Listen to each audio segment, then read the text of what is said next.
یہ طریقہ ہوتا ہے میت کے غسل کا۔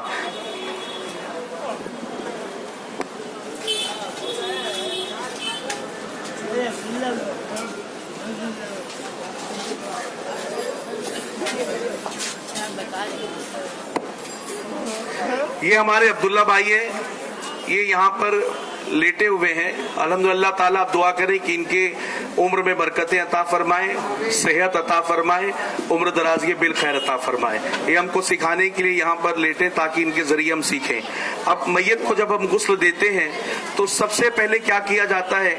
ایک تو پہلے ہم گھبراتے بہت ہیں کہ غسل دینے کیسے جائیں، ہمیں دعا نہیں آتی اور ہمیں فلاں کام نہیں آتا، ہمیں دعا پانی ڈالتے وقت کیا پڑھنی چاہیے، اور اگر بتی جب سلگائی جاتی ہے، لبان کیا جاتا ہے تو کیا کرنا چاہیے۔ تو یاد رکھیں کہ میت کے غسل میں ایک ہی فرض ہے۔ کتنا فرض ہے؟ کتنا فرض ہے؟ ایک فرض ہے۔ میری گزارش ہے آپ تھوڑا کرسیوں پہ آ جائیں گے تو اچھا رہے گا۔ جتنے بھلے آپ 10 منٹ کھڑے ہیں چلے گا، ہمیں آپ سے کوئی پرابلم نہیں، آپ 10 منٹ بیٹھے پھر چلے جائیں، راستہ بلاک نہیں ہوگا۔ تو کتنا فرض ہے میت کے غسل میں؟ ایک فرض ہے۔ وہ فرض کیا ہے کہ پورے میت کے جسم سے پانی کا بہہ جانا، پورے میت کے جسم سے پانی کا بہ جانا۔ تو میرے پیارے آقا صلی اللہ علیہ وسلم کے پیارے دیوانوں، تو جب میت کو غسل، ایک تو پہلے جب کسی کا انتقال ہو جائے، ہم جب وہاں پہنچے ہیں تو ہمیں کرنا یہ چاہیے، بہت سارے لوگ ہاتھوں کو میت کے اس طریقے سے سینے پہ رکھ دیتے ہیں، تو یہ غلط طریقہ ہے، بلکہ سائیڈ میں رکھ دیں، یا تو جیسے نماز پڑھا جاتا ہے اس طریقے سے ہاتھ کو باندھیں، لیکن کنارے ہم چھوڑ دیں ہاتھ کو، اور چہرے کو ہم دائیں طرف ہلکا سا، دائیں طرف تھوڑا سا موڑ دیں۔ اس لیے قبر میں لٹانے کے بعد میت کا چہرہ قبلہ رخ گھمایا جاتا ہے، اور چونکہ مرنے کے بعد جسم میں تھوڑی اکڑ آ جاتی ہے، اکڑ جاتا ہے بدن، تو چہرہ قبلہ رخ ہو نہیں پاتا ہے۔ تو پہلے ہی ہم جب انتقال ہوا تو چہرہ ہلکا سا قبلہ رخ کر دیں تاکہ قبر میں لٹائیں تو میت کا چہرہ پہلے سے ہی قبلہ رخ رہے۔ اب میت کی جب غسل کی تیاری کرتے ہیں تو سب سے پہلے اگربتی آپ نے دیکھا ہوگا یا لبان اس جگہ پہ سلگائی جاتی ہے اور خوشبو پھیلائی جاتی ہے۔ تو اس کی وجہ یہ ہے کہ کبھی کبھی میت کے انتقال کے بعد، کسی کے انتقال کے بعد جسم کے اندر جو ہے اعضاء بدن کے خراب ہونا شروع ہوتے ہیں۔ اگر کوئی پہلے سے کوئی بیماری میں ملوث ہے تو اس کے جسم سے کبھی پانی بہتا ہے، کبھی اعضاء خراب ہوتے ہیں، تو مہک سی آتی ہے، بدبو سی، تو وہاں پہ ماحول خراب نہ ہو اور کوئی چڑ سی محسوس نہ کرے، اس لیے پہلے سے ہی خوشبو پھیلا دی جاتی ہے تاکہ اس انوائرمنٹ میں، اس ایٹماسفیئر میں ہم آرام سے میت کو غسل دے سکیں۔ اب میت کو غسل دینے کے لیے سب سے پہلے یہ ہوتا ہے کہ جسم پہ جو کپڑے ہیں وہ اتارے جائیں، لیکن چونکہ میت ہے، میت سنتی بھی ہے، میت کو احساس بھی ہوتا ہے، لیکن میت اس پر کچھ جواب نہیں دے پاتی، چونکہ اب وہ مر چکا ہے، بندہ مردار ہو چکا ہے، میت ہو چکا ہے۔ اب ہم نے لٹایا تو جسم سے کپڑے اتارنے ہیں، تو جس طرح زندے کے بدن سے اتارتے ویسا نہیں اتارا جائے گا، کینچی لے کر کے کاٹ کر کے اتارا جائے تاکہ میت کو تکلیف نہ ہو۔ عموماً یہاں دیکھا گیا ہے کہ یہاں پر ایک سفید لباس لیتے ہیں اور لے کر کے پہلے کرتا تو اتار دیتے، کرتا یا شرٹ جو بھی ہے وہ کینچیوں سے کاٹ کر کے اسے اتار دیا جاتا ہے، اور ناف سے لے کے گھٹنے کے نیچے تک ایک سطر کا حصہ ہوتا ہے اسے ڈھانک دیتے ہیں، اور پھر پیجامہ یا پینٹ اتارا جاتا ہے، اس کے انڈر گارمنٹس پھر اتارے جاتے ہیں تاکہ سطر ظاہر نہ ہو۔ لیکن ہمارے یہاں بہت بڑی خرابی یہ ہے، ہم جو کپڑا استعمال کرتے ہیں یہاں پر وہ اکثر سفید رنگ کا ہوتا ہے اور کفن کا ہی کپڑا ہوتا ہے، اس پہ پانی کے 2 بوند پڑتے ہیں، سطر ظاہر ہو جاتی ہے۔ تو ایسا نہ کریں، بلکہ عقیل بھائی جہاں پر رہتے ہیں افریقہ میں، وہاں پر اکثر ڈارک کلر کا کپڑا استعمال کرتے ہیں۔ تو آپ بھی اگر کسی کے انتقال میں شریک ہو، دیکھیے اب یہ بھیگا بھی نہیں ہے، اس میں سے ہاتھ نظر آ رہا ہے، تو میت کا سطر کیسے چھپے گا؟ اس پہ پانی پڑے گا تو اور ظاہر ہوگا، تو سطر پوشی ہو نہیں پائے گی۔ تو اس لیے جو کپڑا اوپر رکھ کر ہم غسل دیتے ہیں، ناف سے لے کر گھٹنے کے نیچے تک، وہ کپڑا موٹے کپڑے کا ہو، موٹا کپڑا ہو، اور ہو سکے تو کالے رنگ کا اور ڈارک کلر کا ہو جس سے سطر ظاہر نہ ہو۔ اب یہ ہم نے رکھ دیا، اب پیجامہ اتار دیا جاتا ہے یا ٹراؤزر اتار دی گئی۔ अब मैयत है यहाँ पर, तो सबसे पहले मैयत को इस्तिंजा कराया जाता है। इस्तिंजा से मुराद उसके प्राइवेट पार्ट्स को धोया जाता है, और वो धोने की सूरत ये है कि हम हाथ में ग्लव्स पहन लेते हैं, और ग्लव्स पहनने के बाद और फिर जो है अगर ग्लव्स ना मिले तो कपड़े को हाथ में लपेटा जाता है, और इस तरीके से कपड़े को हाथ में लपेट लेते हैं, और लपेटने के बाद रुई कपास जो होता है उसका बंडल अपने हाथ में ले लेते हैं, और लेने के बाद फिर जो है इस्तिंजा कराया जाता है। इस्तिंजा कराने की सूरत ये है कि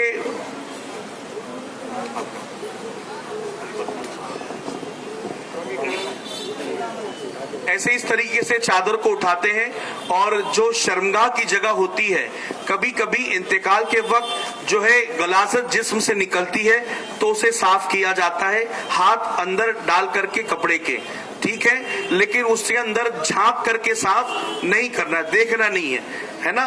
और फिर वो कपास जो उसे किनारे एक थैली में डाल देना है, अब फिर वापस दूसरा लेना है, गीला करना है उसे, और फिर साफ करना है। इस तरीके से आगे और पीछे की शर्मगाह दोनों को हम साफ कर दे। इस्तिंजा हमने दे दिया। अब मैयत को वुजू कराया जाता है।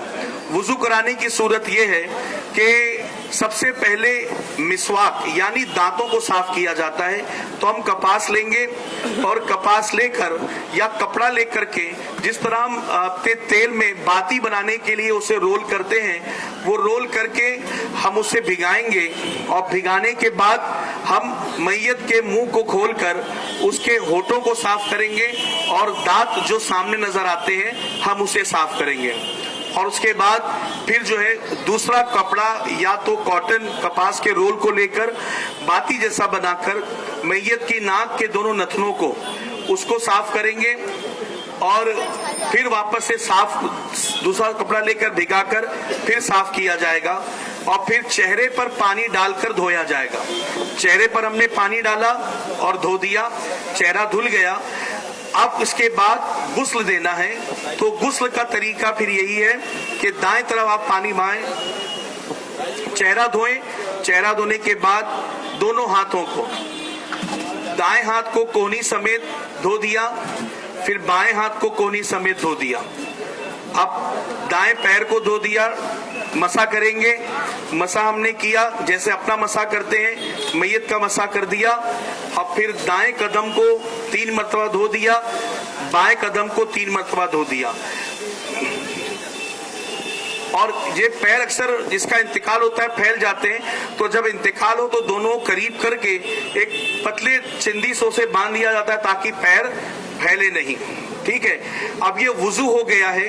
अब गुस्ल देने के लिए आप पानी लें, और पानी को दाएं तरफ से बहाएं, बाएं तरफ से बहाएं, पूरे जिस्म से बहाएं। साबुन का इस्तेमाल कर सकते हैं, आपने साबुन का इस्तेमाल किया और पूरे जिस्म से अच्छे से पानी को बहा दिया, साबुन की चिकनाहट पूरी चली गई। और उसके बाद दाएं करवट उसे घुमा करके, अब ये आदमी जिंदा है, भले आंख बंद है, जिंदा है, लेकिन आसानी है, लेकिन मैयत को टर्न करने के लिए 2 से 3 लोगों की जरूरत पड़ती है। अब साबुन लगाया हमने, फिर पानी को प्रेशर से नीचे साफ किया तो ताकि साबुन की चिकनाहट चली जाए। फिर बाएं तरफ करवट ली जाएगी और इस तरफ साबुन लगाकर पानी को प्रेशर से डाला जाएगा ताकि साबुन की चिकनाहट चली जाए, और इसे शर्मगाह को छुपा कर रखा जाए ताकि सत्र जाहिर ना हो मैयत की। अब इस तरीके से हमने पूरा मुकम्मल गुस्ल दे दिया है। गुस्ल पूरा मुकम्मल मैयत का हो चुका है। कपड़ा भीगा था, अब सूखा कपड़ा लेकर के उसके ऊपर हम डाल सकते हैं, इस कपड़े को किनारे कर सकते हैं। अब ये मैयत का गुस्ल हो चुका है। अगर आपको इन बातों में से कुछ समझ में नहीं आई बातें, उम्मीद तो रखता हूं कि आई है। अगर आप कहेंगे आप कंफ्यूज हो गए कि पहले मैं क्या कराऊं, पहले हाथ धुलाऊं, पैर धुलाऊं, पहले क्या करूं, तो आप पूरी मैयत के जिस्म से पानी को बहा देंगे, गुस्ल हो जाएगा इंशाल्लाह, गुस्ल हो जाएगा इंशाल्लाह। तो बातें समझ में आ रही कि नहीं आ रही? आ रही है ना? अब मैयत जब गुस्ल मुकम्मल हो गया, अब मुकम्मल होने के बाद अब क्या करना है, मैयत को उठाया जाता है और उठाकर इस तरीके से हल्का सा पेट दबाया जाता है कि अगर गलाजत कुछ और रास्ते में है तो बाहर आ जाए। वरना कफन वगैरह खराब ना हो जाए। 2 मरतबा किया और फिर तीसरी मरतबा किया, ये 3 मरतबा हो गया। और फिर इस्तिंजे की जगह पर पानी डाल दें, कपड़ा इस तरीके से लपेट के, ग्लव्स लेकर के कपड़ा रुई में लेकर के भिगा कर देखें, अगर गलाजत है तो ठीक है, अगर कपड़े में नजर नहीं आती यूं ही पानी मार दे। अब मैयत का गुस्ल मुकम्मल हो चुका है। अब क्या करना है, मैयत को अब हमें कफन पहनाना है। तो याद रखिए, कफन पहनाने के लिए जो है कफन अच्छे क्वालिटी का हम देना चाहिए हमें, वरना होता ये है कि इस्तेताअत तो अच्छे कपड़े लाने की है, लेकिन फिर कब्रिस्तान से वही कपड़ा लेकर के आते हैं कि जिसको खोलो तो उसका चूना निकलता चला जाता है। तो ऐसा ना करें, अच्छी क्वालिटी का कफन दे अपने मैयत को, अपने घर वालों को, रिश्तेदारों को। अब ये कफन देने की सूरत ये है कि मर्द के लिए सुन्नत कफन कितना है, 3 है। कितना है, कितना है, 3 है। क्या क्या है उसमें, एक तो लिहाफ है जिसको लिफाफा भी कहा जाता है, जो सबसे पहले बिछाया जाता है। दूसरा तहबंद है जिसको इजार भी कहा जाता है, और तीसरा कमीज है। ये 3 कफन मर्दों के लिए है और सुन्नत ये 3 कफन है। अगर कई हालतें मजबूरी ऐसी है कि उसे कुछ ना मिला तो एक कपड़ा पूरे बदन को लपेट देते हैं, वो एक कफन वो भी होता है। लेकिन हमें आज वैसे हालात नहीं है, तो सुन्नत पर अमल करें। मैयत को 3 कफन देना है मर्द को, तो ये 3 कफन है।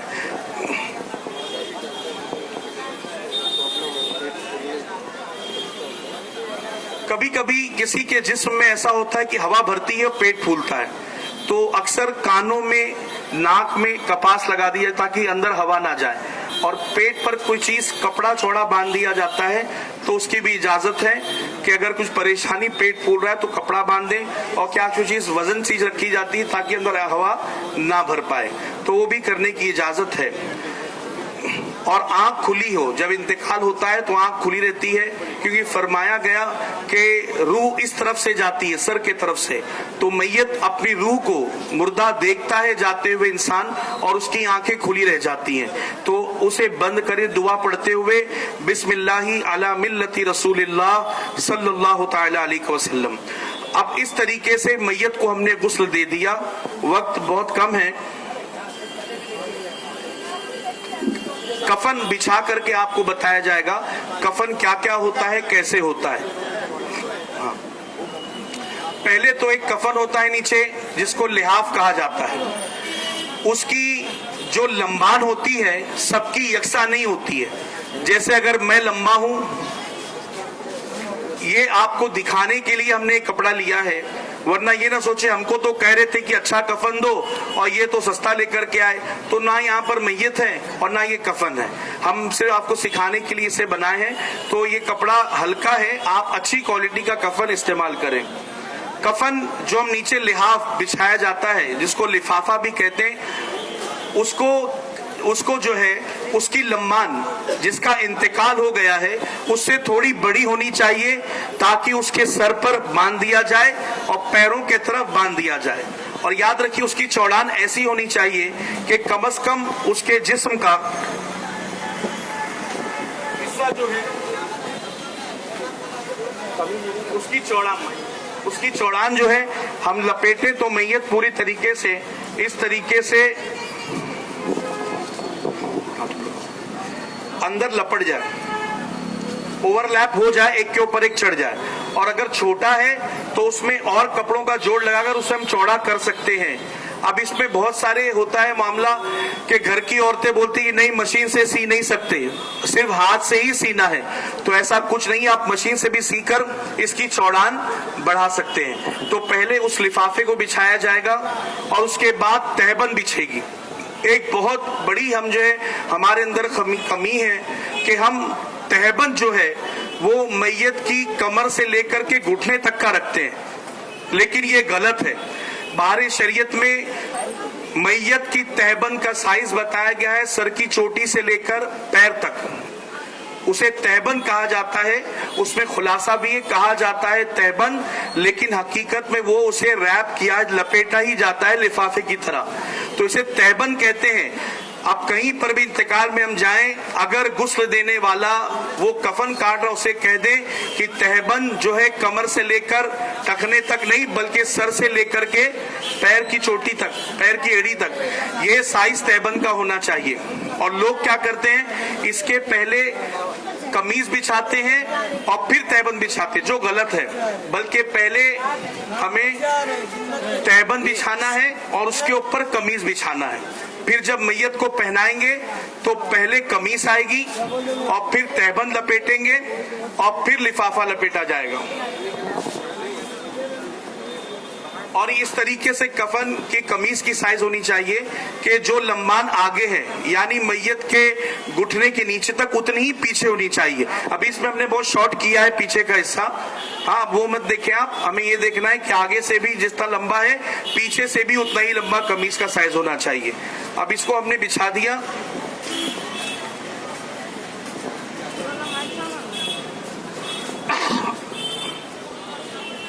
अब इस तरीके से आया समझ में आपको।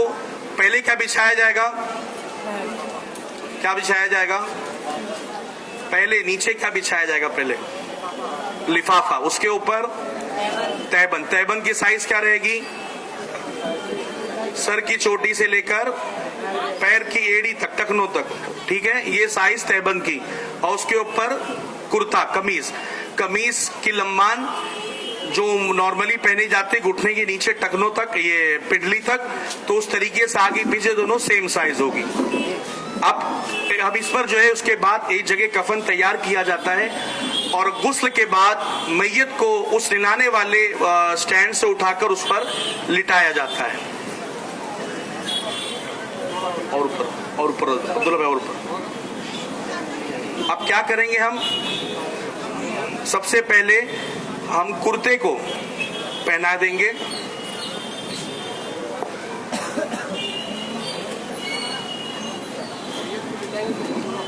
मैयत को हमने निलाया है तो उसके ऊपर एक कपड़ा पड़ा हुआ होता है जो उसके सत्र को छुपाता है।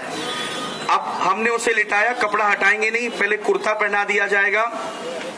कुर्ता पहनाने के बाद जब उसका जिस्म कवर हो गया, फिर इस तरीके से हम जो है उस कपड़े को हटा देंगे।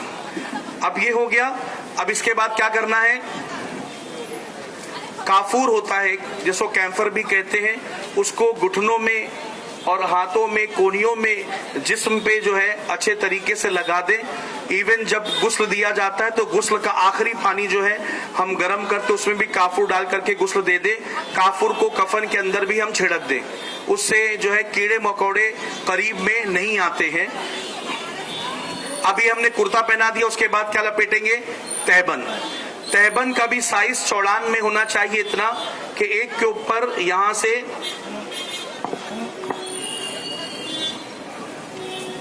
ऐसा,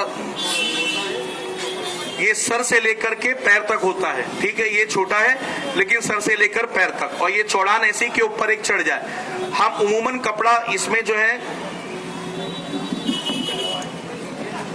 बाएं तरफ हमें मोड़ना है और फिर दाएं तरफ मोड़ना है। दाया लेफ्ट के बाएं के ऊपर आएगा कपड़ा, इसको लपेट दिया। अब लिफाफा, आखिरी कफन का हिस्सा, इसको पहले बायां हिस्सा लपेटना है और फिर दायां हिस्सा हमने लपेट दिया। अब देखिए यहाँ इतना छोटा है, क्यों, ताकि इसको एक बांध दिया जाए, वो कोने बांध दिया जाए, दरमियान में एक चिंदी से इसकी चिंदी निकालकर साइड में बांध दिया जाता है, ठीक है। ये कफन का मुकम्मल तरीका हो गया। बांधने के बाद ये थोड़ा खोल दिया जाता है ताकि घर वाले आखिरी ज़ियारत कर ले। लेकिन होता ये है कि औरतों का भी जनाजा है तो गैर मर्द उसकी ज़ियारत के लिए आते हैं, मर्दों का जनाजा है तो गैर औरतें आती ज़ियारत के लिए, तो खुदारा ऐसा ना करें। अब ये सिलसिला मुकम्मल हो चुका है कफन का। अब आप मुझे बताइए, क्या ये बहुत मुश्किल काम है, क्या ये बहुत मुश्किल काम है? नहीं। तो हम पीछे क्यों हटते हैं? एक मरतबा मुझे सेंटा क्रूज से फोन आया कि अब्दुल कदीर भाई आप आ सकते हैं। मैंने कहा क्यों? बोले यहाँ पे गुस्ल देने वाला कोई नहीं। मैंने कहा करीब की मसाजिद में देखो, बोले एक मस्जिद है और वहाँ के बांगी साहब कहीं बाहर गए हुए हैं। तो हैरत की बात हुई, इतने बड़े गोलीबार वाले इलाके में जहाँ आबादी इतनी मुसलमानों की है, उसमें कोई एक बंदा ऐसा ना था जो मैयत को गुस्ल दे सके। तो मेरे प्यारे आका के प्यारे दीवानों, इस चीज का ख्याल रखें और याद रखें गुस्ल जरूरी है। अगर गुस्ल नहीं दिया गया तो नमाज जनाजा भी नहीं होगी, नमाज जनाजा भी नहीं होगी। इसलिए गुस्ल देना निहायत ही जरूरी है। ये बहुत ही मुख्तसर में आपको आज यहाँ बता दिया गया। इंशाल्लाह फिर कभी मौका मिलेगा तो हम जो है हलकों में या फिर मौला अली दरगाह मस्जिद के नीचे सहन में अच्छे तरीके से बराबर साइज का कफन लेकर इंशाल्लाह आपको बताया जाए किस तरीके से जो है कफन पहनाया जाता है। और इस तरीके से इसमें शरीक होना, जनाजे में शरीक होना, अल्लाह ताला जब तक बंदा जनाजे में शरीक होता है तो हर कदम के बदले अल्लाह ताला गुनाहों को माफ फरमाता है। बंदा 40 कदम चलता है उसे गुनाहों को माफ फरमाता है, 40 साल के गुनाहों को माफ फरमाता है। और फरमाया गया गुनाह कबीरा को भी खुदा इस अमल के सदके माफ फरमाता है। और जब जनाजे को हम लेकर जाते हैं कब्रिस्तान में नमाज जनाजा के लिए, तो नमाज जनाजा के वक्त अक्सर शोर मचता है, कितनी सफ़े हुई, 7 हो गई, 15 कर दो, 7 हुई, 8 हुई, नहीं, थोड़े जन पीछे जाओ, 9 कर दो। हमारे शरीयत में फरमाया गया किसी की नमाज जनाजा में अगर 3 सफ़े बन गई अल्लाह ताला उस बंदे की मगफिरत फरमाता है। तो लिहाजा अब वहां पर नमाज जनाजा अदा करें। अदा करने के बाद मैयत को जब दफनाया जाता है, दफनाते वक्त जो है उसमें अहदनामा शिजरा वगैरह रखा जाता है, वो रखे। और जब मैयत में बरगा लगाया जाता है, चटाई लगाई जाती है और जो मिट्टी डालते हैं दुआ पढ़ते हुए डाले, मिन्हा खलकनाकुम वफीहा नुईदुकुम व मिन्हा नुखरिजुकुम तारतन उखरा। और फरमाया गया उतने देर वहां पर खड़े रहे जितने देर तक एक ऊंट के जानवर को, ऊंट को ज़बा करके उसके गोश्त को तकसीम करने में जितना वक्त लगता है उतने देर हमें वहां पर खड़े रहकर जिक्र व अस्कार करना चाहिए। कब्र में जब लिटाया जाता है तो अक्सर कुल की मिट्टी जमा की जाती है, तो उसका तकिया बना दिया जाता है ताकि उसके कुल के फयूजु बरकत मिले। और फिर और मिट्टी लेकर के नीचे रखा ताकि दाएं तरफ जो है चेहरा जो है मैयत का रहे दाएं तरफ, और आका अलैहिस्सलातु वस्सलाम की ज़ियारत नसीब हो तो बंदा अदब के साथ हुजूर की बारगाह में पेश हो सके।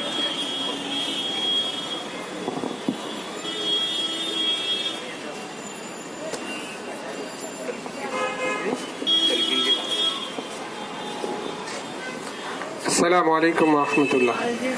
बहुत ही मालूमाती चीज़ें हम लोग सीख रहे हैं, लेकिन मैं फिर भी कहूँगा कि और डिटेल में हमें सीखने की ज़रूरत है। बहुत ज़्यादा और दिलचस्पी के साथ इन चीज़ों में हिस्सा लें। जहाँ कहीं भी मैयत हो रही हो आप शौक़ से वहाँ पर जाएं। अगर पहली मर्तबा में आप गुस्ल नहीं भी दे रहे हैं तो शामिल हो जाए, तो प्रैक्टिकली आप देख सकते हैं क्या हो रहा है, क्या हमने सीखा है और क्या हम देख रहे हैं। ये बहुत ज़रूरी है। और ख़ास तौर पर जब मैयत किसी का वक्त करीब होता है तो हमें पता चल जाता है भाई बड़ी उम्र है या बीमार है या बस आखिरी वक्त है, तो उस वक्त जो है कलमे तैयबा का विर्द करना ये भी ज़रूरी है। हम कलमा पढ़ते रहें, मैयत को ना कहें पढ़ने के लिए, हम उसके सामने कलमे तैयबा का विर्द करें, ला इलाहा इल्लल्लाह मुहम्मदुर रसूलुल्लाह, ला इलाहा इल्लल्लाह मुहम्मदुर रसूलुल्लाह। आई थिंक मजमा झूम करके अगर एक